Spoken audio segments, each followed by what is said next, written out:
তোমার আব্বার মান সম্মান তোমার মান সম্মান আর আমার লইলে তেজপাতা। আমি তেজপাতা, আমার কোনো মান সম্মান নাই জামাই হিসাবে। গতকালকে আমি এতগুলো বাজার করে নিয়ে আসলাম বাজার থেকে নিজের পায়ে আইটা। হ্যাঁ, আসার পরে এই বাইরের লোকগুলোর সামনে কুলি মজুরের সামনে আমার যে অপমানটা করলেন, আমার না না পৃথিবীর কোন কি রে আমার বেল যারা কেন টাইম না না দুলা ভাই, আমি আপনারা ঠেকানোর চেষ্টা করতেছিলাম, ব্লেজারটা এইভাবে খুলে যাবে আমি বুঝতে পারি না। দুলা ভাই আমার মাফ করে দেন। তুই চাইবে আমার ধরো হইলে তুই লম্বাই হইতে পারবে তোর, তুই আমার পা ধরে লটকে দেবে। তুই আমার বেলজার করলে কেন? বেলজারের প্রতি তুই টার্গেট আসছিন, আমার বেলজারের প্রতি টার্গেট আসছিন না তুই?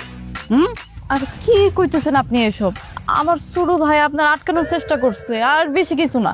এটা আটকাল নমুনা, জামা কাপড় খুললে আটকাল নমুনা এটা আমি বুঝছি না। মনে করছিস না আমি কিভাবে তারপর তোর বাড়িতে তো বাপ কত বড় অপমান করছে আমার?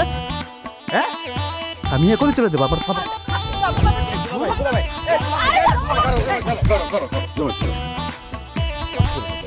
তুমি যদি এমনি করে আমরা বাড়িতে যাও গা, আমার মায়েরা খুব কষ্ট পাবে, আমরা খুব কষ্ট পাই, আমরা মানিজ্যতার ব্যাপার।